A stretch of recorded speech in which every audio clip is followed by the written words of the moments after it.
The first sound I remember isn't the doctor. It's the silence after he stopped talking.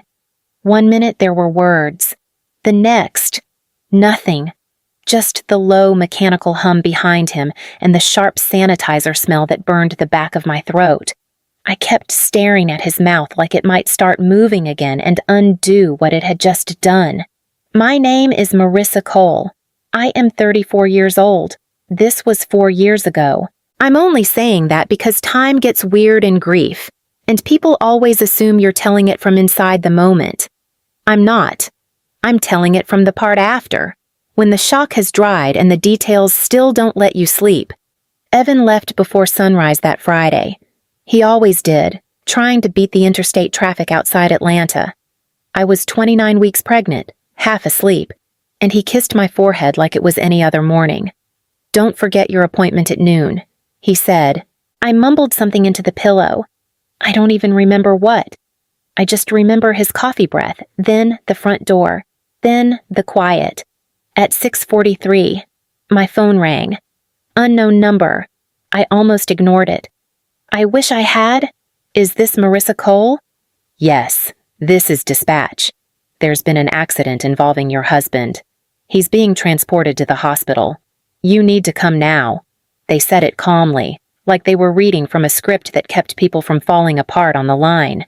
I kept thinking they had the wrong Evan, the wrong car, the wrong life. By the time I got to the hospital, security wouldn't let me through the emergency doors.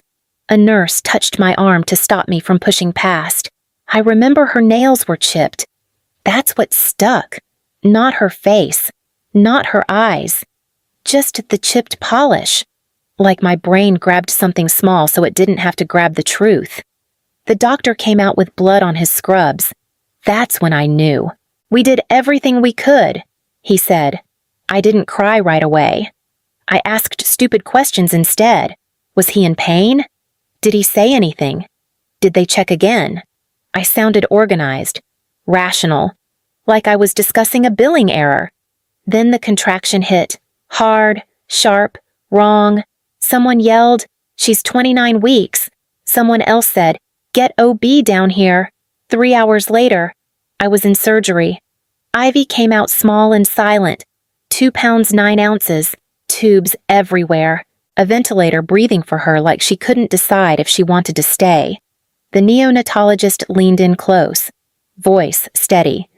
"She has a strong chance," he said, "but these first days matter." I nodded like I understood. I didn't understand anything. That afternoon, a case manager sat across from me with a folder. She didn't look cruel, just tired in a way that made me believe she'd had this conversation too many times.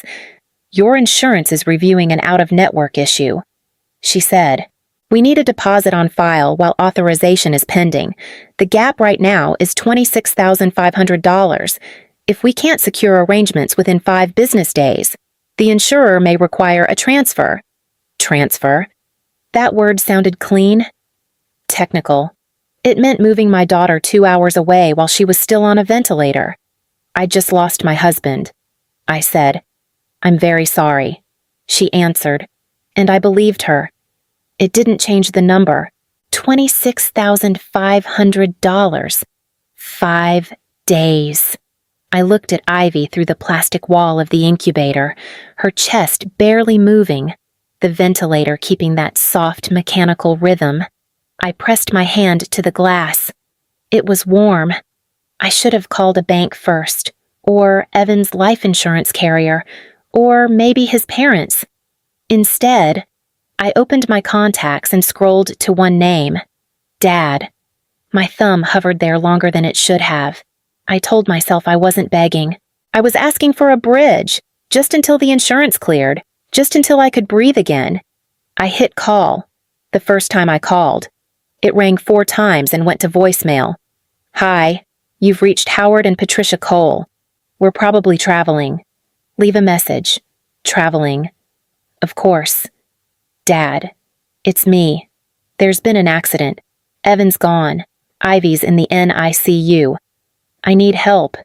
Please call me back." I kept my voice steady. Too steady. Like I was asking him to review a tax form. He texted 30 minutes later.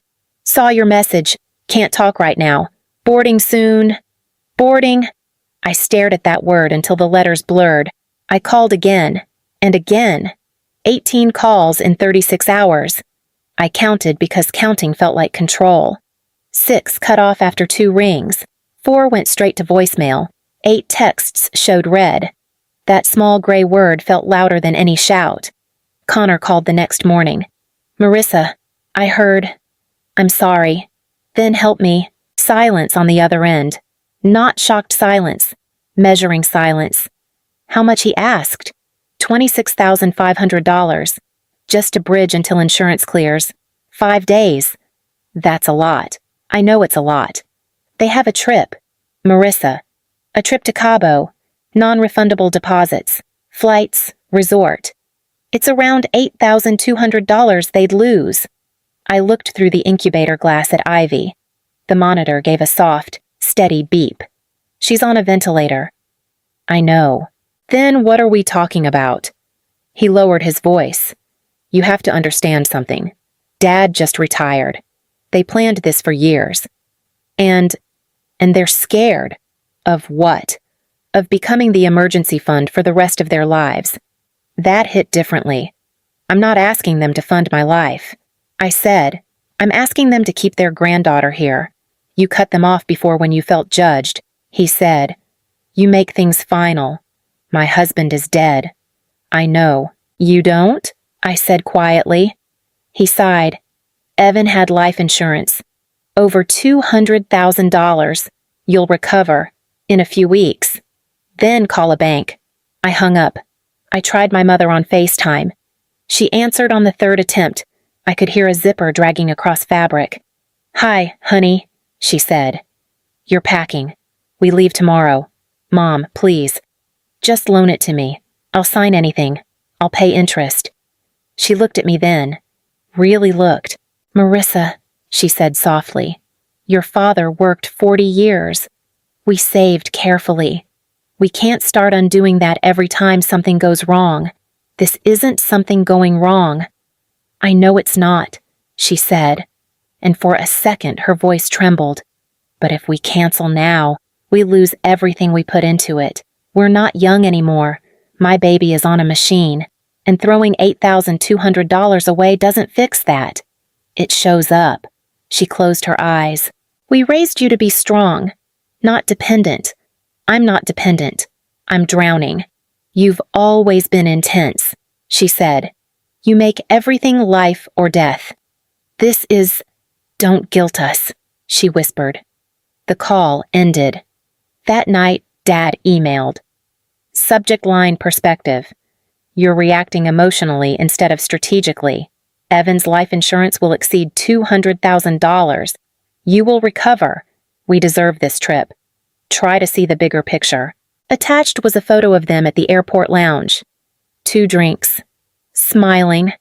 I stared at it until my hands stopped shaking. Then I wrote back, don't call. Don't text. You chose a vacation over her lungs. I blocked their numbers. Connor's too. The NICU family room smelled faintly like burnt coffee. I sat there with my phone face down on the table.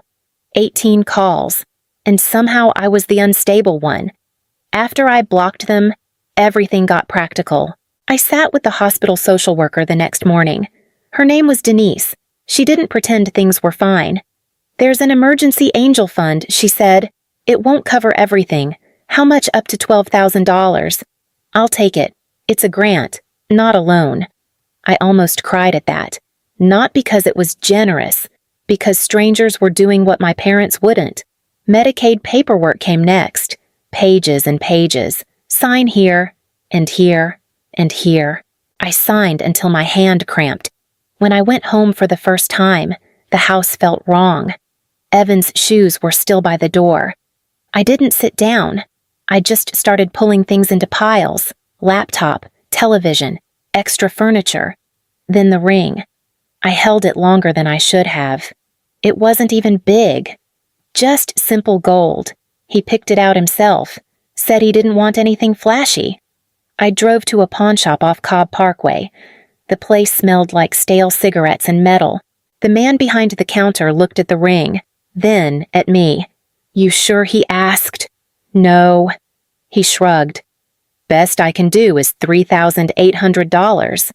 That's it gold's weight, not sentiment." I slid it across the counter. He counted bills slowly. I hated him for that, like he was stretching out the moment on purpose. "Need a receipt?" "Yes." I don't even know why I said yes. Back at the hospital, Denise met me in the hallway. The Angel Fund approved $12,000. Okay. Medicaid looks promising. Okay. You're doing everything you can. That one broke me a little. Ivy had a scare that night. Oxygen dropped. Nurses moved fast. Step back. "Mom." I did. I always did. By the end of the week, between the grant, the ring, the fundraiser that strangers shared, and selling Evan's car equity, I'd covered enough to keep insurance from forcing a transfer. 83 days later, Ivy came home. Small, still fragile, but breathing. Life insurance paid out $212,000. I paid off hospital balances first. Then I put a down payment on a small townhome in Marietta. Nothing fancy, just stable. I took online classes in medical billing. It felt ironic. I wanted to understand the system that almost moved my daughter like cargo.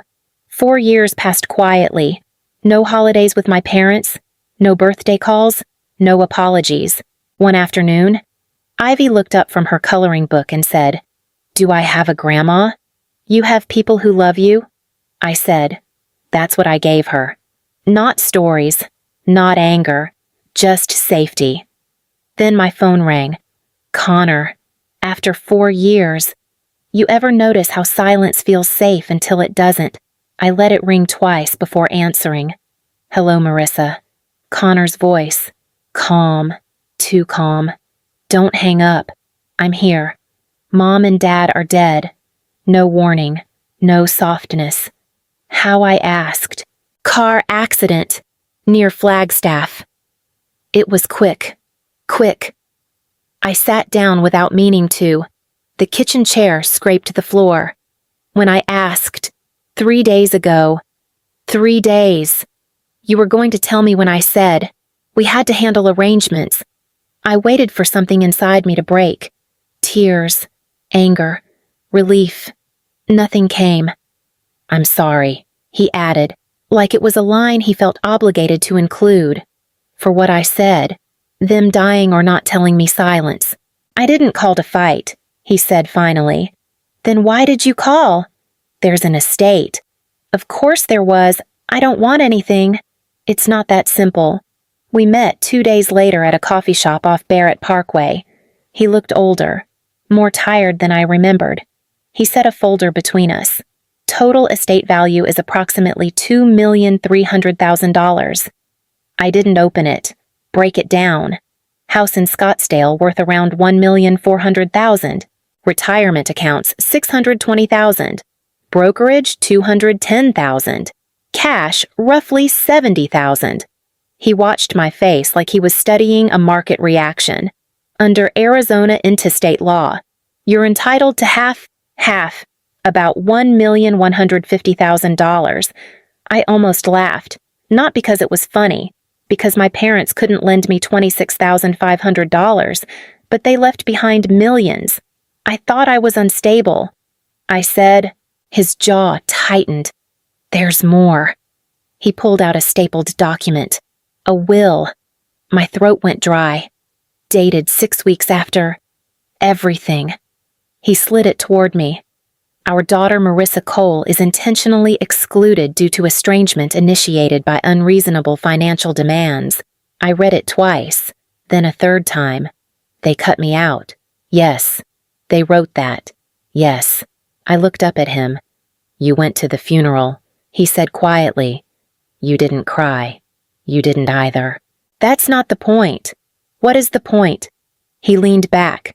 "I found this in Dad's safe. It hasn't been filed. There it was. Leverage. So what do you want?" "Connor." He pulled another sheet from the folder and placed it in front of me. "Sign this," he said, "and we walk away clean." The paper sat between us. Funny how fast grief turns into paperwork. Connor didn't rush me. That almost made it worse. He slid the waiver toward me like he was passing salt across a table. "Sign this," he said quietly. "You relinquish any claim to the estate. I keep everything. We avoid court." I read the first paragraph, then the second. Legal language. Clean. Final. Everything I asked. Yes. So I get nothing. You get closure. I looked up at him. Closure isn't a number. You said you didn't want their money. That was before I saw what they wrote. He didn't argue that. They were hurt. He said instead, because I asked for help. Because you accused them of choosing money over family. They did. He rubbed his forehead. For a second. He looked older than I remembered. Dad felt humiliated. He said, he worked his whole life. Then his daughter told him he cared more about a vacation than his granddaughter. He sent me a photo from the airport lounge. That doesn't mean he didn't care. It meant he chose. Connor leaned forward. You cut them off. I protected myself. You made it final. I held his gaze. So did they. He tapped the folder. Probate is expensive. $80,000 in legal fees at least. Maybe more.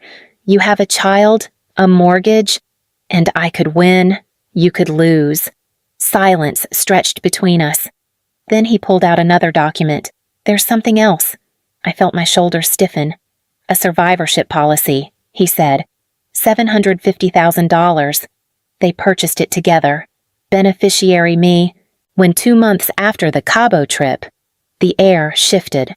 Application notes say they wanted to protect the estate from an unstable heir. There it was again. Unstable.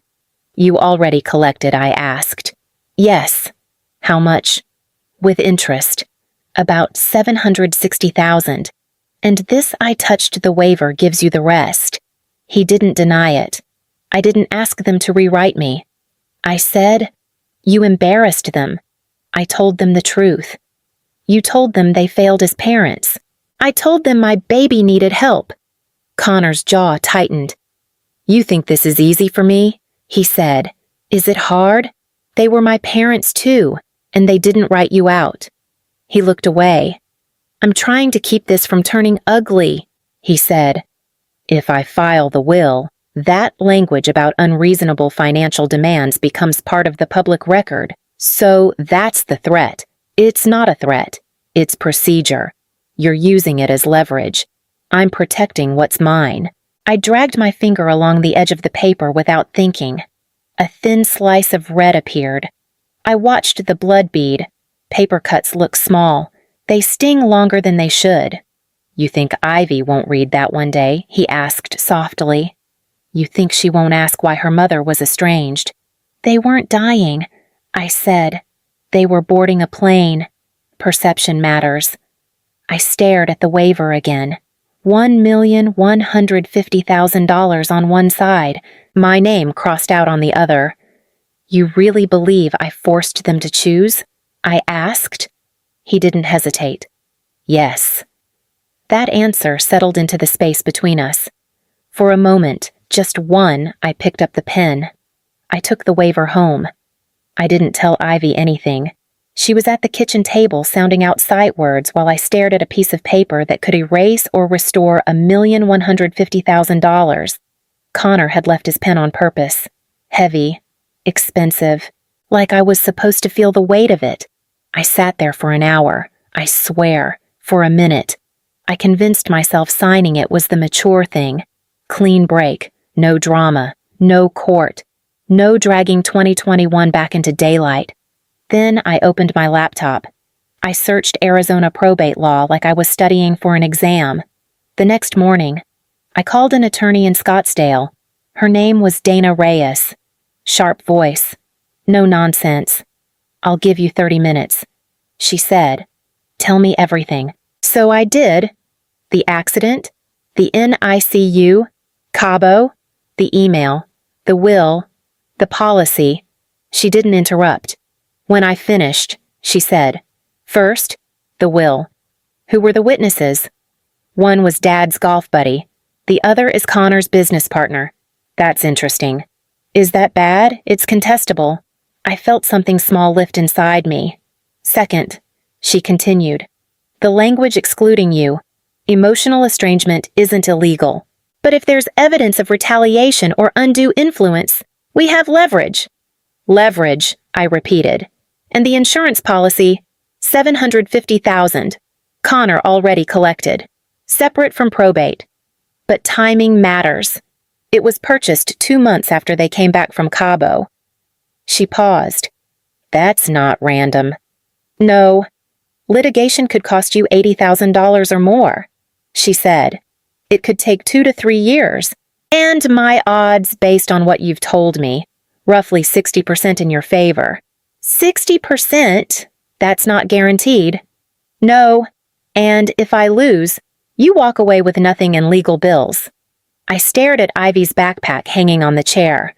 Unicorn keychain swinging slightly because I'd brushed against it. Be honest, I said. Is this worth it? Dana didn't soften her voice. That depends. Are you fighting for money or reputation? Both. Then understand something. Winning in court doesn't feel clean. It feels exhausting. I'm already exhausted. She let that sit. Think carefully, she said. Sometimes peace is cheaper. After we hung up, I opened the waiver again. Connor had texted while I was on the phone. Don't make this ugly. I typed back, I need time. He replied instantly, time is money. I looked at the pen. I pictured Ivy at 18, filling out college forms, writing down grandparents' names, and I pictured a court document calling me unstable. Tell me something. When someone writes your character in permanent ink, do you just let it stand?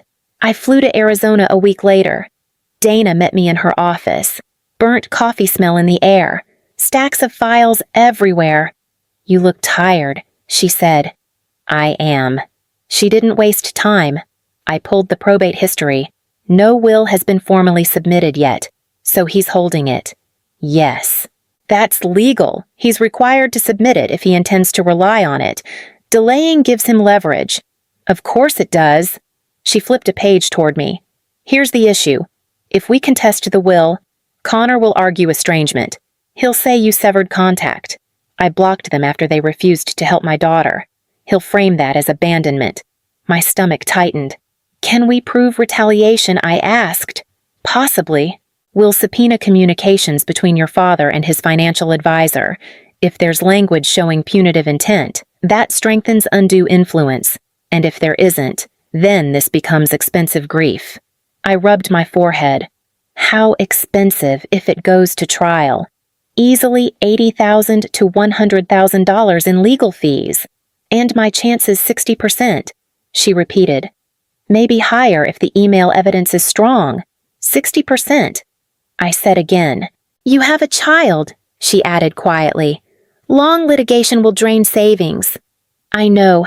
Settlement may be wiser. I sat back. So I signed the waiver. I didn't say that. Then, what are you saying I'm saying choose your battlefield? My phone buzzed. Connor. Well, I showed Dana the message. He's impatient, she said. He's confident. Confidence shifts when discovery begins.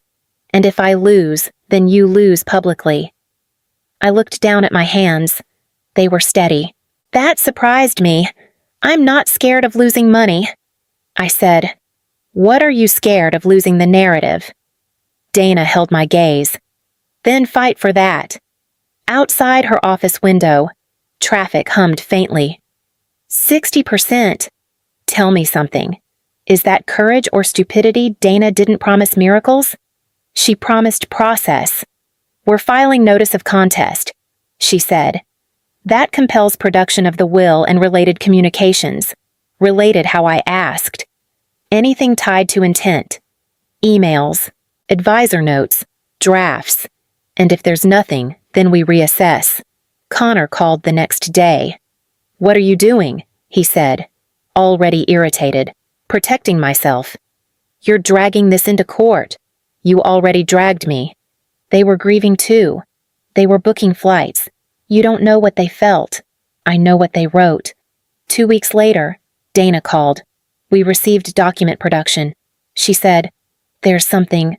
My chest tightened. What kind of something? An email from your father to his financial advisor, 3 weeks after the Cabo trip.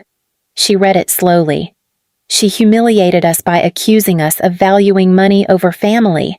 We need to protect the estate from her instability. I closed my eyes. There it was. Not panic, not confusion. Intent. That's retaliation. I said, "It suggests motive." Dana replied carefully, "It helps. It's not automatic victory. So it's not a smoking gun. It's leverage." Connor called that evening. "What did you find?" he asked. "You tell me," I said. "I know you subpoenaed Dad's emails." "Yes." He was venting. He was planning. He felt attacked. I felt abandoned. Silence. "You're going to make this public," he said. "If you force it, you're going to destroy what's left of this family." "What family? You're angry." "Yes. That's not a legal argument. No. It's a human one." Mediation was scheduled 3 weeks later. Dana was blunt. "With this email, Connor understands the will can be framed as punitive. That increases his litigation risk. Meaning he has incentive to settle. And if he doesn't, then we prepare for trial." The mediation room felt airless. Connor sat across from me, his attorney beside him. Calm, controlled. His attorney spoke first. "My client is willing to offer you $400,000 to resolve all claims." Connor didn't look at me. "That's generous under the circumstances," the attorney added. "Under what circumstances?" I asked. "Being written out." "You severed contact," he said. "They severed support." Dana slid the printed email across the table. "You're aware this becomes discoverable and admissible if litigation proceeds," she said. Connor's attorney scanned it. "This doesn't prove undue influence," he said. "It demonstrates retaliatory intent." Dana replied, "That's relevant." Silence stretched. Connor finally looked at me. "What do you want?" he asked. "Not what I lost. Not what I deserved. What do I want?" The balance shifted in that moment. I folded my hands. "I want a trust funded with 40% of the estate for Ivy. You retain the survivorship policy, and I want the probate filing to clarify that estrangement was financial disagreement, not instability." "That's excessive," his attorney said. "That's proportionate," Dana answered. Connor's jaw tightened. "You'd burn everything down for this," he said. "No," I replied. "I'd document it." Connor didn't answer right away. His attorney leaned in. 40% is excessive. Half is the default under interstate law, Dana said calmly. "She's already conceding." Connor looked at me. Not angry now. Calculating. "You keep the survivorship policy," I said. $750,000 plus interest. "I'm not touching it. That's already mine." He snapped. "I know. And you want almost $1 million in trust. 40% of $2,300,000 is $920,000, Dana corrected. Structured into a special needs trust for Ivy. His attorney frowned. "Why a trust? Because she was premature?" I said, "Because medical bills don't disappear at 18. Because stability matters." Connor exhaled hard. "You're turning this into some moral crusade." "No. I'm protecting my kid and the public correction." "Yes," he stiffened. "You want me to admit Dad was wrong. I want the probate filing to state that estrangement was mutual and related to financial dispute, not instability. You're rewriting. I'm clarifying." The mediator cleared his throat. "We're here to avoid trial." Connor ran a hand through his hair. For the first time. He looked tired. "If I agree," he said slowly, "you withdraw the contest." "Yes. No appeals. No future claims." "Yes. You walk away from any share beyond the trust." "Yes." Silence settled. His attorney leaned toward him, whispering numbers. Risk, exposure, public record. Connor finally looked at me. "You've always been dramatic," he said quietly, "and you've always been careful." I replied. He held my gaze a second longer. "Fine," he said. The word landed heavy. Not defeat, not victory, just concession. Dana nodded once. "We'll draft the settlement." Connor stood before I did. "This won't fix what happened," he said. "I know." He paused at the door. "You really think they chose money over you?" I didn't hesitate. "Yes." He left without another word. "Tell me something. When someone folds, does that mean you've won? Or just that they're done fighting?" The judge approved the settlement in less than 10 minutes. No speeches, no gavel slam. Just signatures and a clerk stacking papers. Dana touched my arm outside the courtroom. "It's done." "That's it," I asked. "That's it." $920,000 moved into a special needs trust for Ivy. Structured, restricted, protected. Connor kept the survivorship policy. $750,000 plus interest. He never apologized. I never asked him to. In the hallway, he stopped beside me. "You're satisfied?" he asked. "I'm not satisfied," I said.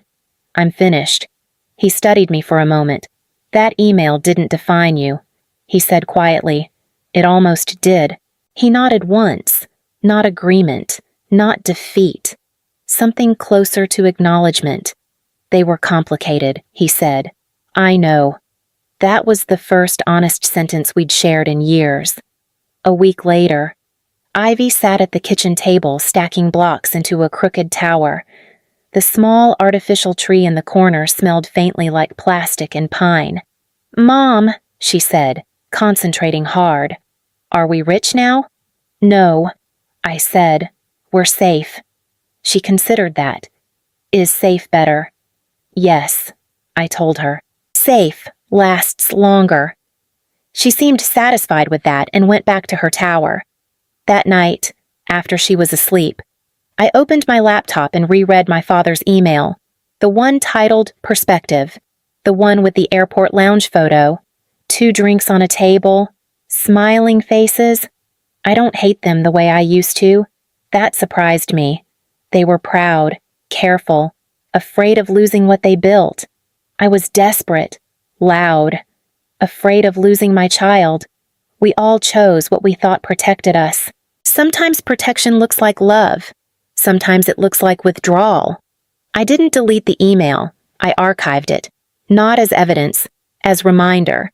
Money doesn't fix history. It just exposes it. If there's anything I would say to someone standing where I stood, it's this: don't let fear decide your silence. But don't let anger decide your strategy either. Take your time. Ask questions. Read what you're signing. I don't know if I did the right thing. I only know I couldn't sign that waiver and live comfortably with it. Ivy's future is funded. The record no longer calls me unstable. The rest is quieter than I expected. And maybe that's what peace actually sounds like.